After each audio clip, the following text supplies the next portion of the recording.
আসসালামু আলাইকুম গাইস, আপনাদের মাঝে একটি নতুন ঘোড়ার ভিডিও নিয়ে আসলাম।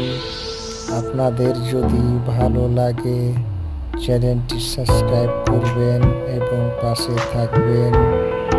আর স্ক্রিনে দেওয়া নাম্বার থাকবে, আপনারা যদি সব ধরনের কাজ করাতে চান তাহলে স্ক্রিনে দেওয়া নাম্বারে আপনারা যোগাযোগ